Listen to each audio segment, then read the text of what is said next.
بادشاہ وقت دارالخلافہ میں اپنے تخت پر بیٹھا تھا۔ اس دور میں چاروں سمت جنگیں جاری تھیں، فکر مند ہونا ہی تھا کہ اچانک محل میں ایلچی داخل ہوا۔ آؤ ایلچی آؤ، تمہارا ہی انتظار تھا، اب ذرا جلدی سے بتاؤ کہ کیا خبریں ہیں۔ ایھا الملک، آپ کا اقبال بلند ہو، آپ کی بدولت اسلام کا پیغام دنیا کے ہر کونے میں پھیل رہا ہے۔ سپہ سالار محمد کے کیا حوال ہیں؟ حضور، مشرقی خطوں پر محمد بن قاسم علاقوں کے ساتھ ساتھ وہاں کے لوگوں کے دلوں کو بھی فتح کر چکا ہے، اور ہمارا دوست موسیٰ اور اس کا غلام طارق دارالخلافہ سے مغرب میں طارق بن زیاد اور موسیٰ بن نصیر اپنی قوت کے جوہر دکھا رہے ہیں۔ قتیبہ کیسا ہے؟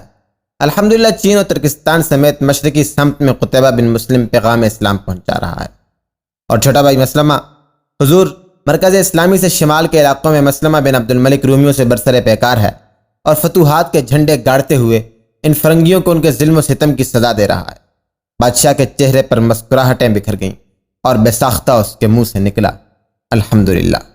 بسم اللہ الرحمن الرحیم۔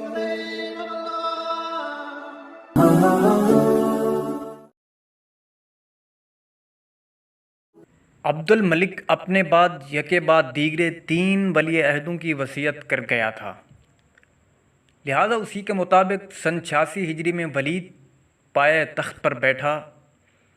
اس وقت پورے ملک میں ہر جگہ امن ہی امن تھا، کہیں کوئی فساد نہ تھا۔ عالم اسلام متحد ہو کر ایک پرچم تلے تھا۔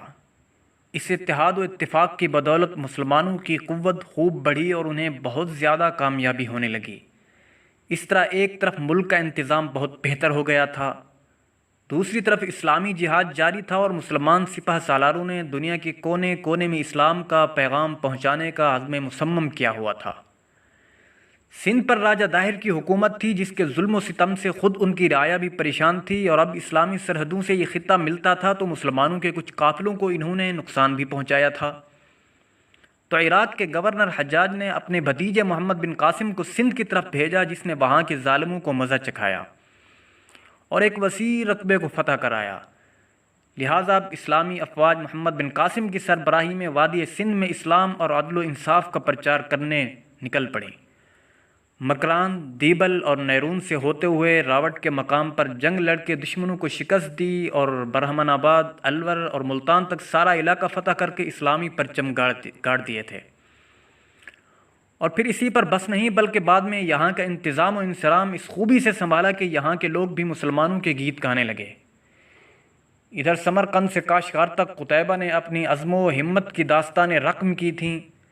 ترکستان کے خود مختار ہو جانے والوں کو راہ راست پر لائے، بلخ کی اصلاح کے بعد دریائے جیحون کو پار کیا، بخارا، سمرقند، فرغانہ اور خوارزم کے علاقے فتح کیے۔ بعد میں انہی علاقوں سے اسلامی علم و فن کے بڑے بڑے پہاڑ اور عالم اسلام کے ہوش مند سلاطین اور مبلغین پیدا ہوئے۔ شمالی خطوں میں رومیوں کے حوصلے بہت بلند ہو رہے تھے، اور یہ ہر ظلم روا رکھنا اپنا حق سمجھنے لگے تھے۔ اس کے لیے مسلم سپہ سالار مسلمہ بن عبد الملک نے کمر کسی اور سن 87 ہجری کو اقدام شروع کیا، اور دیکھتے ہی دیکھتے ان کے بیسیوں قلعے اور کئی شہر فتح کر ڈالے، اور ان کے غرور تکبر کے پرخچے اڑا دیے، اور آگے بڑھ کر شاہ چین کو خراج دینے پر بھی مجبور کر دیا۔ صحرائے افریقہ کو پاٹتے، اسلام کا پیغام پہنچاتے، پیاسی زمین کو سیراب کرتے طارق اور موسیٰ بن نصیر اندلس و اسپین تک جا پہنچے۔ افریقہ حضرت معاویہ کے زمانے میں فتح ہو چکا تھا، بعد میں ابتری پھیل گئی، کئی خطے خود مختار ہونے لگے۔ موسیٰ بن نصیر نے آ کر یہاں کا نظام سنبھالا، مغربی و شمالی افریقہ کو فتح کر کے طنجہ کو دارالحکومت بنایا، اور اس کے بعد مزید آگے بڑھ کر راڈرک سے جنگ کی اور اندلس حاصل کیا، اور وہاں سے شمالی فرانس تک پر اسلامی پرچم لہرا دیا۔ یہی اندلس بعد میں صدیوں تک اسلامی اقدار اور علوم و فنون کا گہوارہ بنا رہا۔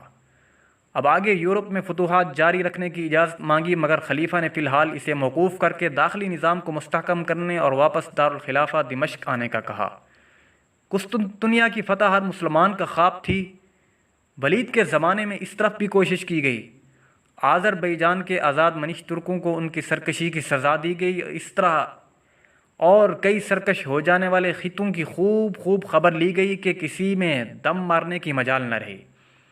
ابھی یہ فتوحات اور کارہائے دولت جاری ہی تھے کہ سن 96 ہجری میں ولید بن عبد الملک کا انتقال ہو گیا۔